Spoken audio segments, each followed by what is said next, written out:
Okay, we're getting close to the end. After the book we do today, we have two more.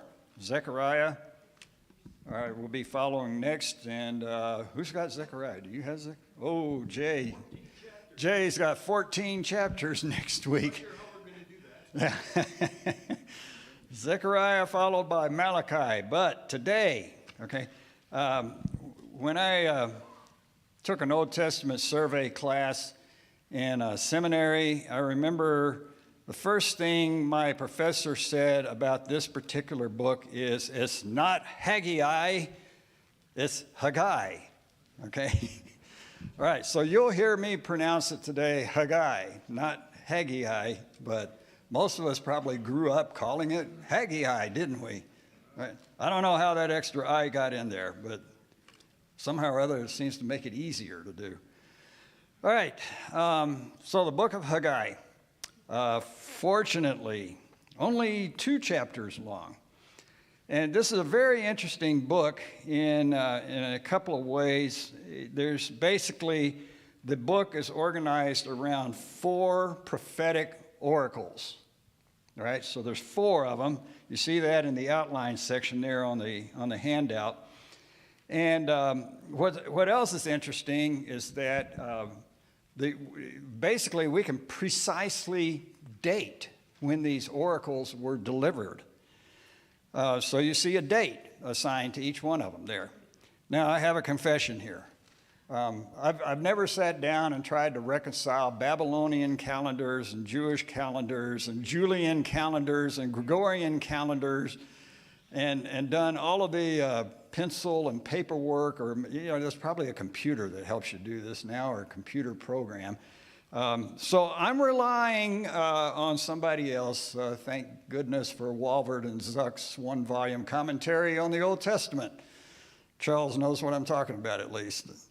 All right, so those dates there are derived from somebody who spent a lot of time trying to reconcile all of that. And you got to throw in things like in the Jewish calendar, their year was a 360-day year.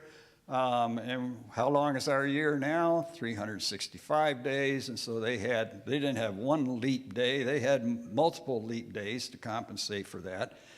And there's all kinds of other problems to work out. But nevertheless, those are probably pretty good dates, right?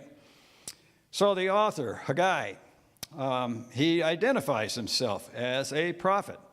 And I want you to take a look here. There's a little extra biblical, not extra, but other biblical evidence for him. If you'll flip back to the book of Ezra. I'll put the mic down for a sec so I can flip my pages and find it.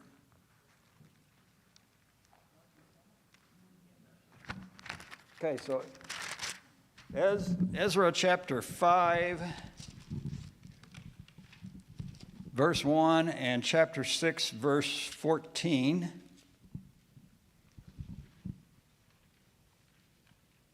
The main reason I'm pointing this out is so that we see how Ezra and Zechariah, both of these integrate into the books of Ezra and Nehemiah, okay, as far as their prophetic ministry is concerned. So you can relate those two to each other.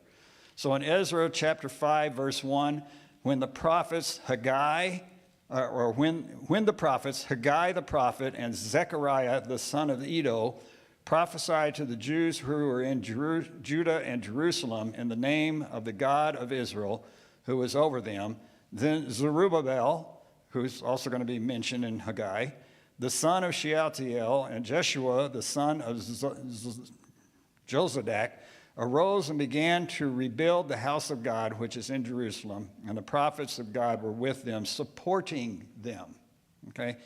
And then also in chapter 6, verse 14, and the elders of the Jews were successful in building through the prophesying of Haggai, the prophet, and Zechariah, the son of Iddo, and they finished building according to the command of the God of Israel and the decree of Cyrus, Darius,